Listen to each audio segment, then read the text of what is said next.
बहू की बिना सर पैर की बातें। साक्षी अपने माँ बाप की इकलौती बेटी थी। उन्होंने उसे बहुत ही नाजों से पाला था, हर एक तकलीफ और परेशानी से बचा कर रखा था। उसे दुनियादारी की ज्यादा समझ नहीं थी। इसकी शादी की उम्र हो गई है, पर मैं डरती हूँ। हमारी बच्ची इतनी भोली है, पता नहीं सब संभाल पाएगी या नहीं।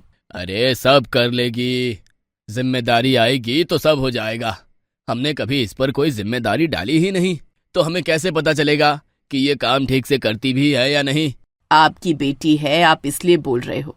पता हमें भी है हमारी बेटी कितनी मूर्ख है। हाँ हाँ, देखा जाएगा।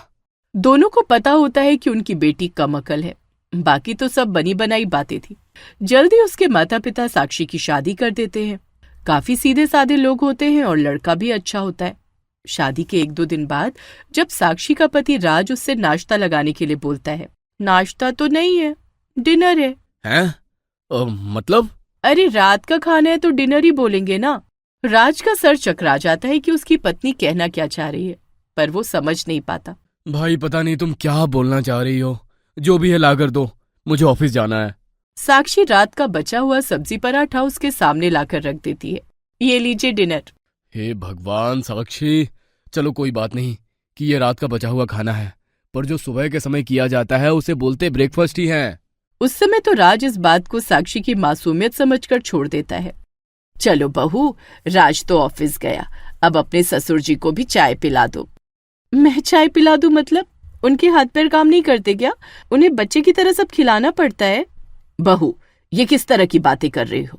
कोई ऐसे बोलता है क्या? माँ जी, आपने ही तो कहा कि उनको चाय पिला दो, तो फिर इसका मतलब क्या हुआ? हे भगवान, मेरा मतलब था कि उनको चाय दे आओ, उनको भी ऑफिस जाना है।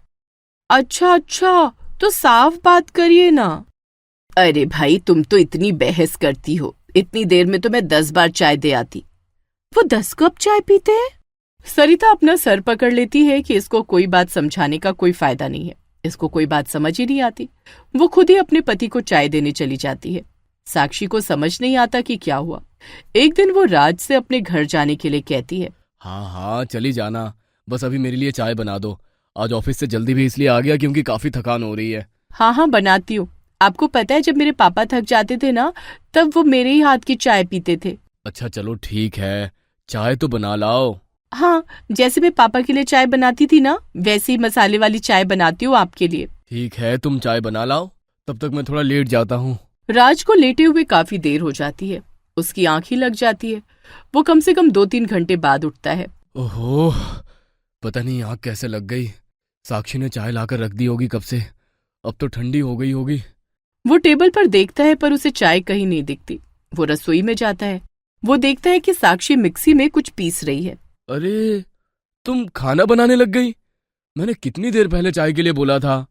अरे नहीं, खाना नहीं बना रही, आपकी चाय ही बना रही हूँ। हैं? मिक्सी में चाय? अरे मतलब पहले वो मसाला तो बना लूं जो मैं पापा की चाय में डाला करती थी, जिससे उनकी थकान दूर हो जाती थी। तभी तो आपके लिए भी वैसी मसाले वाली चाय बनेगी। अरे यार, ये सब छोड़ो, तुम सादे अदरक की ही चाय बना दो, मुझे ऑफिस का भी काम करना है। साक्षी वो छोड़कर उसके लिए चाय बनाती है। एक दिन राज अपनी माँ से कहता है, माँ, कल हम सबको शादी में जाना है, हम सुबह ही चलेंगे। ठीक है, हम सब मतलब ससुर जी भी? ठीक है। अगले दिन बाकी सब तो तैयार होने में लग जाते हैं और साक्षी रसोई में चली जाती है। अरे बहू, अब आज रसोई में क्या कर रही हो? माँ जी, वो ससुर जी के लिए खाना बना दूं ना? क्यों भाई, अब आज रसोई में क्या कर रही हो? अरे पापा जी के लिए खाना बना रही हूँ ना, वो क्या खाएंगे? खाना किसके लिए बना रही हो और क्यों? अरे आप दोनों को तो कुछ समझ नहीं आता क्या? जब हम शादी में जाएंगे तब पापा जी क्या खाएंगे? हम सब तो वहीं होंगे ना, तो फिर पीछे से जब पापा जी आएंगे तब यहीं खाएंगे ना। अरे यहाँ आकर क्यों खाएंगे खाना? वो भी हमारे साथ वहीं खाना खाएंगे ना, यहाँ बार बार घर क्यों आएंगे? अच्छा, मुझे लगा वो घर का खाना खाने आएंगे। यहाँ तो मैं बनाकर चलती हूँ। अरे जब 2 दिन के लिए बाहर जा रहे हैं तो वो वहां से वापस थोड़ी आएंगे। तुम भी ना साक्षी, कभी कभी बिना सर पैर की बातें करती हो। वो सब 2 दिन के बाद वापस आ जाते हैं। अगले दिन, बहू चलो सब्जी ले आते हैं। हाँ चलिए ना, मैं तराजू अपना ले चलती हूँ। हैं? क्यों? भला घर से कोई तराजू लेकर चलता है? माँ जी वो उस दिन आप ही कह रहे थे ना कि सब्जी वाले कम ज्यादा तोल देते हैं, बेईमानी करते हैं, तो अपना तराजू होगा तो तौल लेंगे ना वहीं। हे भगवान साक्षी, कभी कभी कैसी अजीब बातें करती हो। अगर कोई लगेगा कि कम तोल रहा है तो हम घर आकर चेक कर लेंगे ना, इसके लिए तराजू लेकर चलने की कोई जरूरत नहीं है। अरे हाँ, ये तो मैंने सोचा ही नहीं। तुम सोचती ही तो नहीं हो, यही तो दिक्कत है। घर आकर, अच्छा साक्षी, तुम घर जाने को बोल रही थी ना उस दिन, फिर क्या हुआ? अब वो दिन तो निकल गया, अब नहीं जाना। मतलब? अरे मतलब उस दिन मम्मी की तबीयत बहुत खराब थी, इसीलिए जाना था। अब तो वो ठीक है, अब क्या करूंगी जाकर। राज, उसकी मम्मी की तबीयत खराब थी और तुमने उसे जाने क्यों नहीं दिया? अरे मम्मी, इसने मुझे ये थोड़ी बताया कि मम्मी की तबीयत खराब थी। इसने तो ये कहा कि इसे जाना है। तो आपको पूछना भी चाहिए था ना कि मम्मी की तबीयत तो ठीक है। आपने पूछा? अरे कैसी अजीब बातें करती हो तुम। मैं ऐसे बैठे बैठे ये कैसे सोच लूं कि मम्मी जी की तबीयत खराब है। मुझे लगा कि ऐसे ही जाना होगा। अगर बताती तो जाने देते। अरे मैंने कब मना किया? आज भी तो मैंने ही पूछा आगे होकर। भाई, तुमसे बात करना तो एक सजा जैसा है। थोड़ी साफ बात किया करो, ठीक से समझ नहीं आती तुम्हारी बातें। साक्षी को अब लगने लगता है कि जब दोनों सास और पति बोल रहे हैं कि मैं अजीब बातें करती हूँ, तो इसका मतलब मुझे ही अपने आप में सुधार लाना होगा। अब मुझे ही समझदारी से काम लेना होगा। एक दिन राज उसे उसकी फाइल्स को ठीक से सेट करने के लिए कहता है। हाँ हाँ कर दूंगी, आप देखना, इस बार आपको शिकायत का कोई मौका नहीं मिलेगा। राज को लगता है कि शायद इस बार उसकी बीवी उसका काम ठीक से करेगी और कोई बेवकूफी वाली बात नहीं करेगी। वो उसके भरोसे अपने ऑफिस की इंपॉर्टेंट फाइल्स छोड़कर चला जाता है। जब वो घर आता है, बहुत खुशी खुशी सेट फाइल्स को उठाकर देखता है। लगता है बहुत मेहनत की है तुमने। फाइल्स तो बड़ी साफ लग रही है। आप देखेंगे तब पता चलेगा कितनी मेहनत लगी पेपर्स को सीरियल वाइज लगाने में। एक एक को अलग किया और सीरियल वाइज लगाया। ये सुनते ही राज हक्का बक्का रह जाता है। पेपर्स सीरियल वाइज लगाए हैं मतलब? सेट तो फाइल्स करनी थी, उनके अंदर के पेपर्स नहीं। वो कांपते हाथों से फाइल उठाता है और सर पकड़ लेता है। साक्षी, ये तुमने क्या किया? सारे पेपर्स मिला दिए। तुमने मेरा काम डबल कर दिया। गलती ही कर दी तुम्हें काम देकर। वो सारी रात बैठकर एक एक पेपर अलग करता है और उस दिन से साक्षी का पति और सास तय करते हैं कि अब से साक्षी से कोई काम नहीं बोलेंगे। नमिता को शादी का बहुत शौक था। वो फिल्में देखकर सपनों में खो जाती थी। उसे लगता जैसा कि फिल्मों में दिखाते हैं कि बहुएं महंगे महंगे गहने पहनती हैं, पति पत्नी अकेले रहते हैं, खूब घूमते फिरते हैं, वैसा ही होता है। अरे ऐसा नहीं होता है बेटा, ये सब फिल्मों में ही होता है। कुछ तो होता ही होगा ना, और जो नहीं होता होगा वो मैं कर लूंगी। मैं अपने पति को अपनी तरफ कर लूंगी। बेटा शादी ऐसे नहीं चलती, बहुत सोच समझ कर चीजें करनी पड़ती हैं। सास ससुर ननद सबकी सुननी पड़ती है। देख लेंगे मम्मी तब की तब। मुझे तो बस अपने पति से मतलब होगा। सास का क्या है, खाना बनाकर खिला दूंगी, खुश हो जाएंगी। सरिता काफी कोशिश करती है कि शादी से पहले अपनी बेटी को थोड़ी चीजें समझा दे, पर नमिता अपने ही ख्वाबों में गुम होती है। काफी यहाँ वहां पता करने के बाद नमिता के लिए एक अच्छा घर मिल ही जाता है। नमिता बड़ी खुश होती है, सपने देखने लगती है कि कैसे कैसे वो अपने पति के साथ समय बिताएगी। शादी की रस्में चालू होती हैं और नमिता के सामने दो औरतों में बहस चालू हो जाती है। अरे मैं बोल रही हूँ ना कि दायां पैर पहले रखना है। अरे मैं बड़ी हूँ, मुझे पता है तुझसे ज्यादा, बायां पैर पहले रखा जाता है। यहाँ बहस चालू होती है और वहां नमिता कभी दायां पैर कभी बायां पैर आगे करती है। ऐसा करते करते जब काफी देर हो जाती है, वो अपने हिसाब से अंदर घुस जाती है। अरे ये क्या अपशगुन कर दिया, ऐसे कैसे बहुरिया अंदर घुस गई? ए सुमन, ए लाली, तुम दोनों खड़ी रह गई और बहुरिया ऐसे कैसे अंदर घुस गई? नमिता को समझ ही नहीं आ रहा था कि उसकी सास है कौन। वो पास ही खड़े अपने पति अमन से पूछती है कि सास कौन है। अरे अभी जिन्होंने उन दोनों को डांटा वो तो तुम्हारी दादी सास है, लाली तुम्हारी ताई सास है और सुमन मेरी मम्मी है। हाँ तो हमारे साथ सिर्फ तुम्हारी मम्मी ही रहेंगी ना? अरे हमारे साथ तो सब रहेंगे, सब साथ ही रहते हैं। हैं? सब एक ही घर में रहेंगे? मतलब मेरी 3 सासें होंगी, मुझे किसकी सुननी होगी? किसकी सुननी होगी का क्या मतलब? तीनों की सुननी होगी। जब जो बोलेगा वो करना पड़ेगा। मैं तो इस घर में मर जाऊंगी। कहाँ मैं सोच रही थी कि पति के साथ मजे से रहूंगी और कहाँ अब ये तीनों मेरे सिर पर नाचेंगी। शादी के बाद नमिता का ससुराल में पहला दिन होता है। वो अपना तैयार होकर रसोई में चली जाती है। माँ जी क्या बनाना है अभी? हाँ बहू, ऐसा करो पूरी सब्जी बना लो। तभी सुमन आती है और उसको पोहे बनाने को बोलती है। पर मम्मी जी, वो ताई जी ने तो पूरी सब्जी बनाने को बोला है। अरे भाई, बहू तो मेरी हो, मेरे हिसाब से बनाओ। नमिता पोहे बनाने की तैयारी करने लगती है। सुमन कुछ और काम करने रसोई से बाहर चली जाती है और थोड़ी देर में लाली आती है। अरे ये क्या रूखा सूखा बना रही हो आज पहली रसोई में? अरे हटो तुम दोनों, जैसे खुद ने कभी कोई काम ठीक से नहीं किया, इसको भी बिगाड़ दो। बहू, तुम मालपुए बनाओगी, इन दोनों को कुछ नहीं पता है। मैं तुम्हारी दादी सास हूँ, जो मैं बोल रही हूँ वही करो।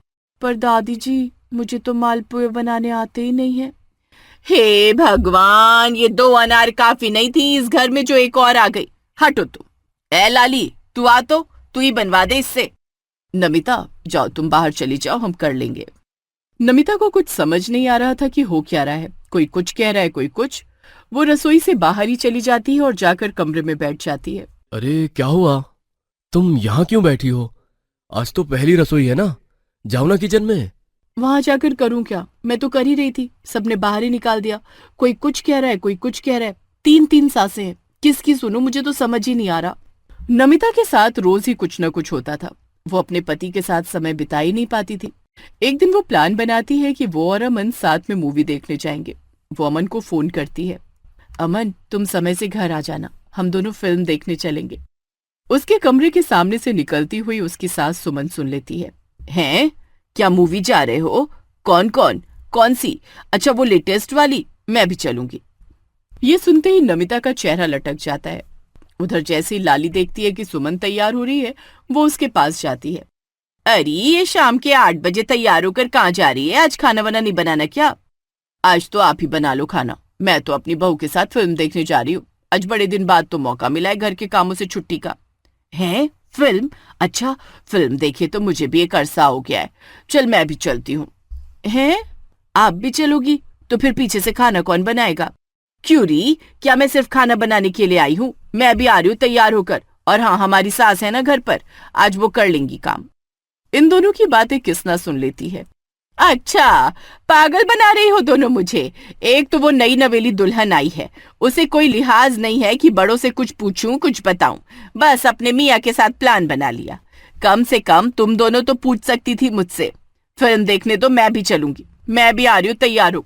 ये सब देखकर नमिता अपना सिर पकड़ लेती है। कहाँ वो अपने पति के साथ अकेले समय बिताना चाह रही थी और कहाँ ये तीनों सासें उसके सर पर सवार हो गईं। वो अमन को फोन करके सब बता देती है। ओहो, अब फिर हम भी क्या करेंगे जाकर? ऐसा करो, तुम मना कर दो, कह दो कि काम याद आ गया। अरे नहीं नहीं, अरे नहीं, मैं नहीं कह सकती। तुम घर आकर कुछ बहाना बना देना। थोड़ी देर में अमन आता है। वो सबको तैयार पाता है। वो चाहकर भी मना नहीं कर पाता और सबको चलने के लिए हाँ कह देता है। ये देखकर नमिता को गुस्सा आ जाता है। अगर आप सब जा ही रहे हो तो फिर घर का खाना कौन बनाएगा? ऐसा करती हूँ कि मैं ही रह जाती हूँ, आप तीनों चले जाइए। नमिता अमन को बहुत गुस्से से देखती है, पर अमन कुछ नहीं कह पाता। सब चले जाते हैं और नमिता गुस्से में रसोई में खाना बनाने लगती है। फिर वो अपनी माँ से बात करती है। माँ, ये कैसे घर में शादी कर दी है? कहाँ मैं अपने पति के साथ अकेले रहने का सोच रही थी, कहाँ यहाँ पर मेरे सिर पर 3-3 सासें हैं। तीनों की तीनों मुझे सारा दिन अपने इशारों पर नचाती हैं। जिसकी नहीं सुनो वही मुंह फुला लेती है। अरे हमें क्या पता था सब साथ में एक ही घर में रहते हैं। अभी क्या कर रही है तू? नमिता उसको पूरी बात बताती है कि कैसे उसने अपने पति के साथ फिल्म का प्रोग्राम बनाया था और कैसे वो तो घर पर ही रह गई और बाकी सब फिल्म देखने चले गए। अगले दिन सुमन अपनी तरफ के रिश्तेदारों को नई बहू के हाथ का खाना खिलाने के लिए न्योता देती है। अमन, मैं तो परेशान हो गई हूँ, इतना आना जाना लगा रहता है यहाँ पर। अरे ये सब तो करना ही पड़ता है। और हाँ सुनो, खाना अच्छा सा बनाना, मेरी बुआ बहुत ज्यादा कमियां निकालने वाली है। अरे यही तो बोलने आई थी मैं। भाई, मुझे इतना तरह तरह का खाना बनाना नहीं आता।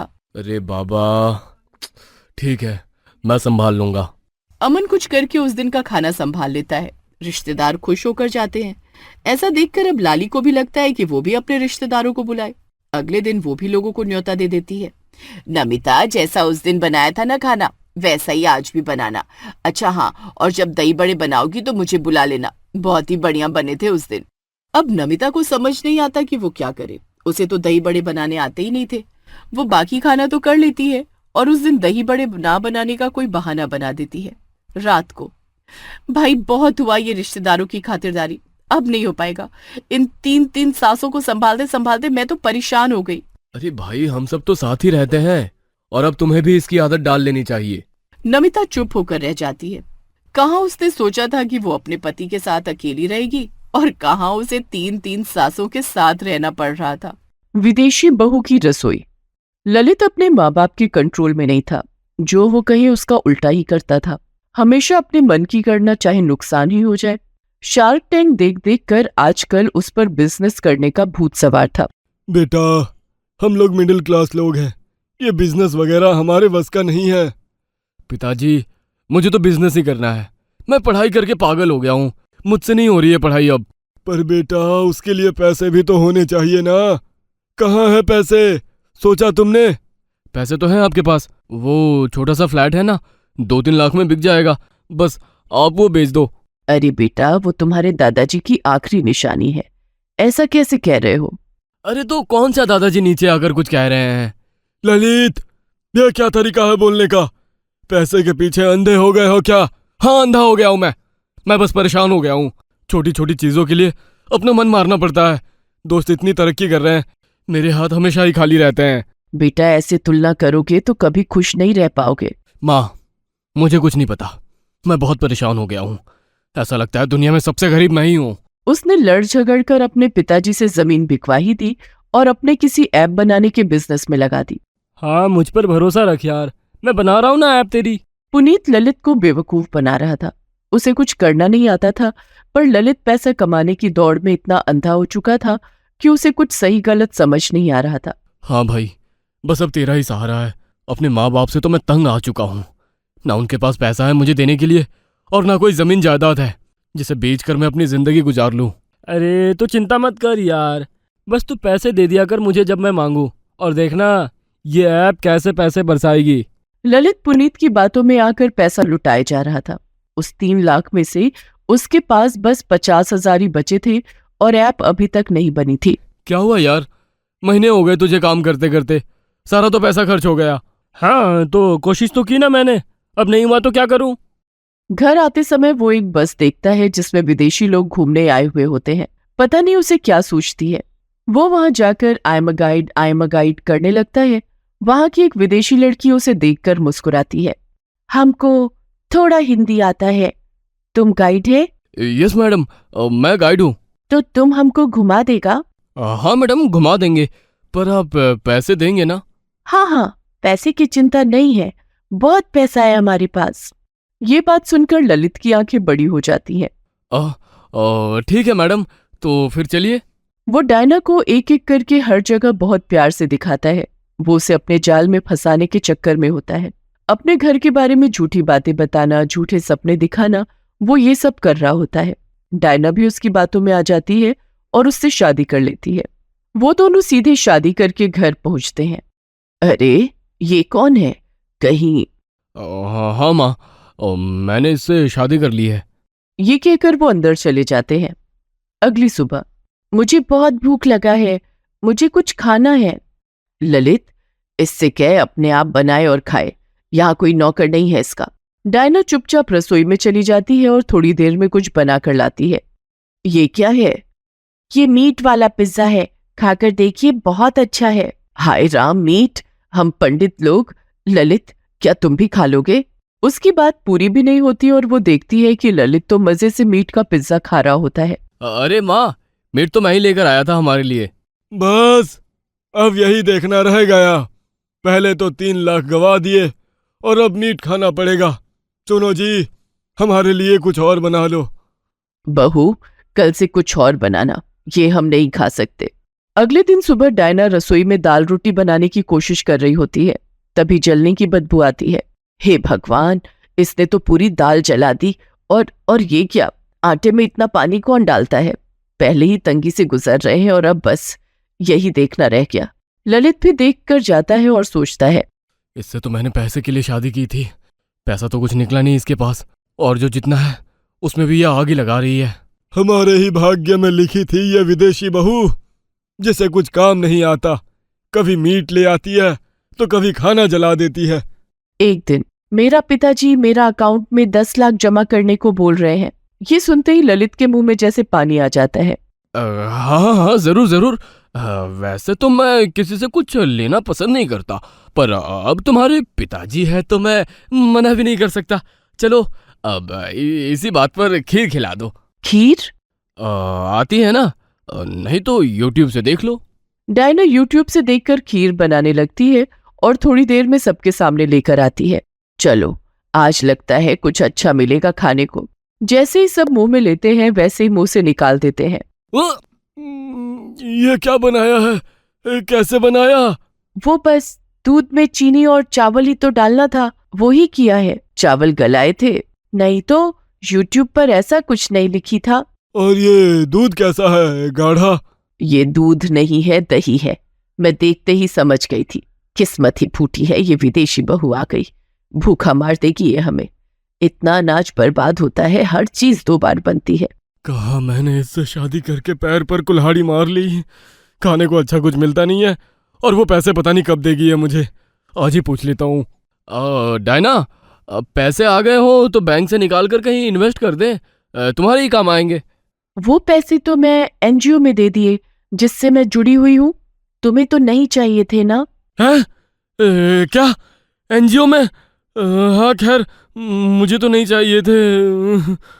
इतना सुनकर ही उसका दिल बैठ जाता है। अच्छा सुनो, 1 कप चाय बनाकर ला, सर में अचानक दर्द हो रहा है। डायना चाय बनाकर लाती है। वो सबको चाय देती है। ललित चाय पीते ही भड़क जाता है। हद होती है डायना, चाय तक नहीं बनानी आती तुम्हें? ये तो मैं भी बता सकता हूँ कि ये चाय नहीं कॉफी पाउडर है। सारा मूड का स्वाद खराब हो गया। माँ से ही पूछ लेती। ललित को जैसे ही ये पता लगता है कि वो पैसे उसे नहीं मिलने वाले, वो डायना से कटा कटा रहने लगता है। आप मुझे थोड़ा कुछ बनाना सिखा दीजिए। हाँ चलो कुछ सीख लो। माँ उसको देसी खाना जैसे दाल चावल रोटी सब्जी बनाकर दिखाती है। ठीक है, मुझे आ गया। अब आ गया है तो अपने बड़े भाई के परिवार को खाने पर बुला लेता हूँ। अगले दिन 5-6 मेहमान उनके घर आते हैं। डायना खाना बना रही होती है। थोड़ी देर बाद सब खाना खाने बैठते हैं। जैसे जैसे सब खाते हैं सबका मुंह बनता जाता है, पर बहू को कोई कुछ कहता ही नहीं है। अरे आप लीजिए ना, और लीजिए। माँ सबको बड़े प्यार से खिला रही होती है, पर सब जरा सा खाकर उठकर चले जाते हैं। फिर घर वाले खाने बैठते हैं। माँ अपना सर पकड़ लेती है। ये क्या बकवास बनाई है? उस दिन जब मैं सिखा रही थी सुना नहीं था तुमने? नहीं माँ जी, मैं तो बस देख रही थी कि क्या क्या चीजें हैं। मेरे कान में तो ईयरफोन लगे थे जिस पर मूवी चल रही थी। सब अपना सिर पकड़ लेते हैं। हाय राम, ना विदेशी बहू रास आई और ना ही उसके हाथ की रसोई।